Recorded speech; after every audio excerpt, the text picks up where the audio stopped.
Alguns vão dizer que a economia nos abandonou. Não, você abandonou a economia. E então conhecemos a ira da economia. E se eu te dissesse que um episódio de South Park consegue explicar a crise financeira de 2008 melhor do que muita aula de economia por aí? Pode parecer exagero, mas quando você assiste Margaritaville, na 13ª temporada, começa a perceber que Trey Parker e Matt Stone estavam fazendo muito mais do que só piada com a crise. Eles estavam, basicamente, pegando um dos colapsos financeiros mais confusos da história recente e transformando tudo numa história absurdamente simples e, ao mesmo tempo, incrivelmente inteligente. Para lembrar rapidamente vocês do contexto, lá em 2008, o mundo inteiro entrou em pânico. Bancos quebrando, mercados despencando, gente perdendo emprego, casas sendo tomadas e praticamente ninguém entendendo direito o que estava acontecendo. Economistas discutiam isso na TV, governos anunciavam resgates milionários. E no meio de tudo isso, a sensação geral era meio essa. Alguém deveria entender a economia, mas aparentemente ninguém entendia. E é exatamente aí que South Park entra. Porque nesse episódio, a cidade inteira começa a tratar a economia como se fosse uma entidade divina. Algo misterioso, imprevisível e que precisa ser apaziguado. E obviamente, isso não faz o menor sentido. Mas, curiosamente, também não é tão diferente de como muita gente realmente falava sobre a economia naquela época. Enquanto isso, duas histórias completamente malucas começam a se desenrolar. De um lado, Kyle acaba virando uma espécie de messias de economia, tentando convencer as pessoas de que talvez, só talvez, elas estejam entendendo tudo errado. Do outro, o Stan se envolve numa missão aparentemente simples, a de devolver uma máquina de margarita que o pai comprou. Só que essa tentativa de devolução acaba levando ele por uma jornada que, sem exagero, vira uma das melhores sátiras já feitas sobre o sistema financeiro moderno. E, ao longo do episódio, South Park vai misturando crise econômica, religião, referências bíblicas e um monte de momentos absurdos, incluindo um dos memes mais famosos da série, para montar uma crítica que, por incrível que pareça, ainda faz muito sentido hoje. Pra quem não me conhece, eu sou o Bomberly. E hoje a gente vai acompanhar toda a história do episódio, do começo ao fim, entender as referências escondidas e ver como uma simples máquina de margarita acabou virando uma metáfora perfeita para explicar uma das maiores crises financeiras da história. Então já deixa o like, se inscreve no canal para não perder os próximos vídeos e bora entender como South Park conseguiu transformar a economia em uma religião. A história começa de um jeito aparentemente simples. Randy decide levar o Stan até o banco para ensinar ao filho uma lição importante sobre responsabilidade financeira. Afinal, segundo ele, agora mais do que nunca, é importante entender como economizar dinheiro. Então lá vai o Stan, meio contrariado, com um cheque de $100 que ele ganhou da avó, pronto para fazer o que qualquer criança responsável faria: guardar o dinheiro para o futuro. A cena parece normal, até o momento em que o gerente do banco começa a explicar o que vai fazer com o dinheiro. Ele fala de fundos de investimento, contas internacionais, juros compostos, todo aquele vocabulário financeiro que soa extremamente sofisticado. E que, pra ser sincero, muita gente finge que entende. Só que o discurso mal termina e o gerente simplesmente olha pro Stan e solta a frase que virou uma das mais famosas da série. Nós podemos aplicar seu cheque em um fundo monetário mútuo e investir os lucros em uma conta estrangeira com lucros compostos e já era. Assim, sem cerimônia, sem explicação, o dinheiro simplesmente desaparece. E o Stan fica completamente perdido. Claro, ele acabou de depositar o dinheiro, como assim já sumiu? Mas o gerente responde com a tranquilidade mais absurda do mundo. Ele diz que o investimento não foi bem, e o dinheiro já era. E como Stan agora não tem mais nada na conta, ele é educadamente convidado a sair da fila, porque aquela fila é apenas para clientes que ainda têm dinheiro no banco. E se a situação já era absurda, ela fica ainda melhor quando uma velhinha entra logo depois dele para depositar sua aposentadoria. E acontece exatamente a mesma coisa. O gerente explica o investimento, faz aquela pausa dramática de novo e já era. A aposentadoria dela também evaporou.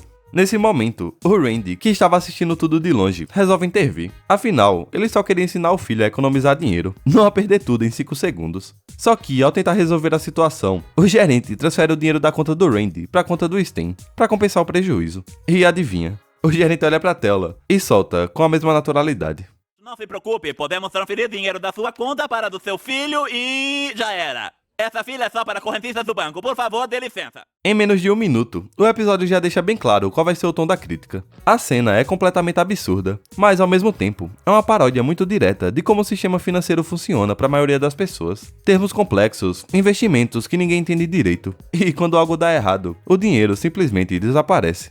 E o episódio nem tenta esconder essa crítica, pelo contrário, ele dobra a aposta imediatamente. Logo depois da confusão no banco, a história corta para um noticiário urgente anunciando que uma grande crise econômica está atingindo South Park e, basicamente, o país inteiro. Bancos estão quebrando, empresas estão demitindo funcionários e pessoas comuns estão começando a entrar em pânico, tentando entender o que está acontecendo. A televisão até mostra os moradores dando entrevistas nas ruas, todos com teorias diferentes sobre o colapso. E o momento fica ainda mais sombrio quando um repórter econômico aparece ao vivo na TV para explicar a situação e simplesmente se autoelimina no meio da transmissão. Pedimos para o repórter de economia Dan Banks dar sua opinião. Depois do caos inicial no banco e do noticiário anunciando que a economia basicamente entrou em colapso, vemos a família Marsh sentada na mesa para o jantar. E o clima já é bem diferente do normal. Nada de refeições elaboradas ou de exageros. O jantar deles é basicamente salsichas cortadas e algumas fatias de tomate. A justificativa é que eles estão quebrados e precisam economizar. E é nesse momento que o Randy decide assumir o papel de grande especialista no assunto, como ele já fez várias outras vezes com os mais diversos temas. Sten, ainda tentando entender o que aconteceu, pergunta por que de repente todo mundo parece estar sem dinheiro. Então Randy começa a explicar a situação. Segundo ele, a culpa é das pessoas que quiseram viver além do que podiam pagar. Gente comprando casas caras demais, carros demais, coisas que simplesmente não precisavam. Pessoas que pegaram empréstimo sem ter dinheiro de verdade. Só que enquanto Randy faz esse discurso sobre consumismo irresponsável, ele se levanta da mesa, vai até o balcão da cozinha e liga uma Margaritaville caríssima, só para preparar um drink. O barulho do liquidificador chega a abafar parte da explicação dele, mas a ironia da cena é impossível de ignorar. Porque ali está o Randy, condenando o excesso de consumo, enquanto usa um aparelho absurdamente caro que, convenhamos, ninguém realmente precisa ter em casa. E esses idiotas não perceberam que comprando idiotices, eles caçoaram da economia e deixaram a economia muito brava. E isso não é um detalhe aleatório, muito pelo contrário. A própria máquina Margaritaville funciona como uma metáfora dentro do episódio, representando justamente esse tipo de compra impulsiva, que muita gente faz sem pensar muito nas consequências. Uma crítica direta ao consumismo exagerado, que ajudou a alimentar a bolha econômica que estourou em 2008. Só que a coisa toda fica ainda mais absurda logo depois. Com a crise dominando todas as conversas da cidade, South Park vira basicamente um palco de discursos improvisados. Um cara culpa os juros baixos, outro culpa Wall Street. E, claro, o Cartman aparece com a teoria dele, dizendo que todo o dinheiro desapareceu porque os judeus esconderam tudo em uma caverna secreta. E é justamente nesse cenário completamente caótico que o Randy resolve dar o próximo passo. Vestido com uma túnica, quase como se tivesse saído de uma história bíblica, ele também começa a pregar para a multidão. E, segundo a explicação dele, o problema não é apenas econômico, é espiritual.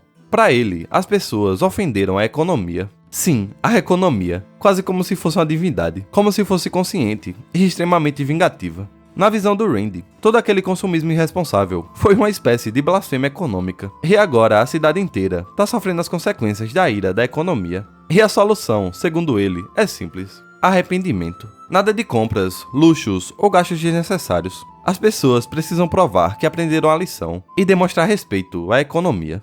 Ao invés de TV a cabo, olhareis as nuvens. Ao invés de comprar roupas, usareis os lençóis de vossas camas. Gastareis apenas com o necessário. E, de maneira quase assustadora, a cidade inteira começa a levar essa ideia a sério. De repente, South Park parece ter voltado alguns séculos no tempo. As pessoas passam a usar lençóis como roupa, evitando comprar roupas novas. As lojas fecham, carros desaparecem das ruas, e alguns cidadãos começam até a se locomover em lhamas. E o visual dessas cenas não é por acaso. A cidade passa a lembrar claramente as representações clássicas da Galileia bíblica, com moradores vestidos de túnicas improvisadas e líderes discursando como profetas. E essa comparação também não é acidental. Os próprios criadores da série já comentaram que a ideia do episódio nasceu justamente dessa observação. Muita gente fala sobre economia do mesmo jeito que fala sobre religião, como se fosse uma força misteriosa, poderosa e invisível. Algo que governa a vida de todo mundo, mas que pouquíssimas pessoas realmente entendem. Só que enquanto toda South Park mergulha nessa histeria coletiva, a história começa a acompanhar um problema muito mais simples. Sten quer devolver a máquina Margaritaville que o pai comprou. E em teoria, isso parece fácil. Você compra algo, se arrepende, volta na loja e pega o dinheiro de volta. No entanto, em South Park, até uma simples devolução vira uma aula absurda sobre como o sistema financeiro funciona. Primeiro, o Sten vai ao lugar mais óbvio, a própria loja onde o produto foi comprado. Ele aparece no balcão com a máquina de margarita nos braços e explica que quer devolver aquilo porque o pai gastou dinheiro que não devia. Mas o problema é que, segundo o atendente, a máquina foi comprada através de um plano de financiamento. Ou seja, a loja não pode devolver o dinheiro, porque, tecnicamente, quem pagou a maior parte do produto foi uma empresa financeira. Então, o Sten é direcionado para o próximo passo dessa cadeia absurda, a empresa que financiou a compra. Só que, quando ele finalmente chega lá, ele descobre que a situação ficou ainda mais complicada. O funcionário explica, de maneira extremamente casual, que o plano de pagamento daquela Margaritaville foi agrupado com milhares de outros financiamentos parecidos e transformado em um pacote de investimento vendido para outros investidores. Ou seja, a dívida da máquina de margarita do Randy já não pertence mais a essa empresa. Na verdade, agora ela faz parte de um sistema financeiro tão confuso que nem parece mais ter relação com a simples máquina de fazer drinks. Não vamos devolver seu dinheiro. Não. Você tem que falar com o pessoal lá da Wall Street, Mas enquanto Sten enfrenta essa jornada, o episódio volta pro outro lado da trama. E nesse momento, alguém começa a perceber que tem algo profundamente errado nessa lógica toda sobre a economia. E esse alguém, claro, é o Kyle. Diferente da maioria das pessoas em South Park, Kyle olha pra tudo aquilo e chega a uma conclusão bem simples. A economia não é uma entidade viva. Ela não está brava, nem está punindo ninguém. Kyle começa a explicar essa ideia primeiro para os amigos, enquanto eles estão sentados no parque, completamente entediados com a nova realidade da cidade. E ali ele solta a frase, que basicamente resume toda a tese do episódio. A economia não é uma força sobrenatural, ela é apenas um conceito baseado na confiança das pessoas. Pode até parecer uma observação óbvia, mas nesse momento da história, em que a cidade inteira está tratando a economia como se fosse um deus vingativo, isso soa praticamente como heresia. E isso não passa despercebido. Dois adultos que estão por perto escutam a conversa e imediatamente tratam aquilo como um problema sério. Afinal, para eles, um jovem judeu está espalhando blasfêmia contra a economia. Então eles correm para avisar o novo conselho econômico da cidade. Temos que falar com o conselho. Dizer a eles que um jovem judeu está blasfemando contra a economia. Enquanto isso, o Kyle continua tentando convencer as pessoas de que toda aquela paranoia coletiva não faz sentido. E em um dos momentos mais absurdos, e ao mesmo tempo mais claros na paródia bíblica do episódio, ele aparece tentando impedir uma multidão enfurecida de apedrejar o Sr. Garrison. E o motivo do apedrejamento é que ele cometeu o crime de comprar uma batedeira nova. Para os seguidores da nova religião econômica, aquilo é um pecado grave, um gasto desnecessário que desrespeita a economia. Então a multidão decide puni-lo, jogando esquilos nele. Sim, esquilos. Mas o Kyle se coloca no meio, tentando impedir aquilo, e basicamente faz um discurso que lembra uma das passagens mais famosas da Bíblia, a história do quem nunca pecou que atira a primeira pedra. Naquele momento, ele lembra a todos que praticamente todo mundo ali já comprou alguma coisa inútil na vida, então talvez ninguém tenha moral para julgar alguém. Mas claro que isso não resolve muita coisa. Alguém na multidão simplesmente pega outro esquilo e arremessa mesmo assim. Quem nunca comprou nada idiota, vá em frente e atire um esquilo. Ai! Mas Kyle não desiste. Em outro momento do episódio, ele decide levar essa ideia ainda mais longe e faz um discurso muito mais elaborado diante de uma multidão, numa cena claramente inspirada no Sermão da Montanha. Toda a estética, com o Kyle em uma posição elevada, falando para as pessoas, reforça ainda mais a paródia religiosa que o episódio está construindo. E é nesse momento que ele revela o ponto central do argumento. Kyle tira do bolso um American Express Platina, um cartão que não tem limite de crédito pré-estabelecido. Ele explica que o conseguiu praticamente sem dificuldade nenhuma, e usa isso para provar que dinheiro, no fundo, é só um símbolo, é só papel, plástico e números. Ele diz que o que realmente sustenta a economia não é o dinheiro em si, é a fé das pessoas no sistema. Se todo mundo acredita que aquele sistema funciona, ele continua funcionando. Mas se todo mundo perde a confiança ao mesmo tempo, tudo começa a desmoronar. É uma explicação surpreendentemente direta e, de certa forma, bem próxima de como muitos economistas descrevem o funcionamento real dos mercados financeiros. É a fé que faz a economia existir. Sem fé, é apenas um cartão plástico e notas de papel.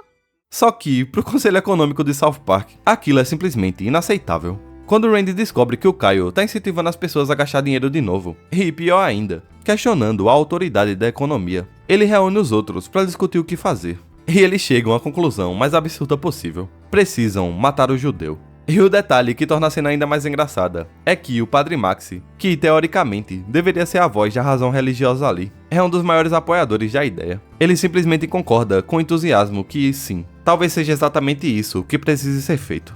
E é ainda nesse momento que entra um personagem que, honestamente, já estava destinado a cumprir esse papel desde o começo da história. Eric Cartman. Ele simplesmente entra na reunião e fala que pode entregar o Kyle pro conselho, e tudo que ele quer em troca é apenas o GTA Chinatown Wars pra Nintendo DS. E assim, por um videogame, o Cartman assume perfeitamente o papel de Judas. Alguém quer pegar o judeu, hein? E enquanto tudo isso tá acontecendo, o Sten continua preso na missão mais simples e, ao mesmo tempo, mais impossível do episódio, a de devolver a maldita Margaritaville. Depois de descobrir que o financiamento da máquina foi vendido para investidores, o Sten segue até Wall Street. E é aqui que a explicação fica ainda mais absurda. Um corretor explica para ele que milhares de financiamentos, como o da Margaritaville do Randy, foram agrupados em um grande pacote financeiro. Esse pacote foi então dividido em partes menores e vendido para bancos como investimento. Ou seja, a dívida de uma simples máquina de margarita agora faz parte de um produto financeiro extremamente complexo. E essa é uma referência direta aos famosos títulos lastreados em hipotecas, que basicamente eram pacotes de dívidas imobiliárias que foram empacotados, revendidos e espalhados pelo sistema financeiro, e que acabaram desempenhando um papel central na crise de 2008. A série basicamente pega esse conceito complicadíssimo e explica da forma mais absurda possível, usando uma máquina de fazer margarita. Só que a situação fica ainda pior pro Sten. O corretor explica que, como várias pessoas estão deixando de pagar essas dívidas, os bancos começaram a quebrar. E, por isso, o governo acabou comprando esses ativos para evitar um colapso ainda maior. Em outras palavras, se ele quiser resolver o problema da Margaritaville, agora ele precisa falar com o Tesouro dos Estados Unidos. Então lá vai o Sten, atravessando o país com a máquina de margarita. E quando ele finalmente chega ao prédio do Tesouro em Washington e explica toda a jornada absurda para os funcionários, a loja, a empresa financeira, os investidores, Wall Street, e no final só pergunta, sinceramente, quanto vale aquela coisa agora? Os funcionários apenas dizem que precisam consultar o gráfico. E então entram em uma sala, fecham a porta, e alguns segundos depois voltam, com manchas de sangue na roupa, e anunciam que, segundo o gráfico, o valor de investimento da Margaritaville agora é de 90 trilhões de dólares. E o Sten, obviamente, não entende nada. E enquanto ainda tenta processar essa lógica completamente maluca, surge outro problema. Uma grande seguradora está prestes a quebrar. Então os funcionários dizem que precisam consultar o gráfico novamente. Mas dessa vez, a porta da sala fica entreaberta. E o Sten finalmente consegue ver o que está acontecendo lá dentro. No centro da sala, tem um enorme tabuleiro cheio de opções econômicas. E em volta dele, estão vários funcionários do tesouro. E alguns homens usando perucas brancas, como se fossem juízes da economia. Então um deles pega uma galinha, posiciona o animal na borda do tabuleiro e corta a cabeça dela. O corpo da galinha então é jogado no tabuleiro e começa a correr aleatoriamente, enquanto outro funcionário toca um instrumento de sopro. E, depois de alguns segundos, o corpo da galinha finalmente cai em um dos espaços. E pronto, decisão tomada.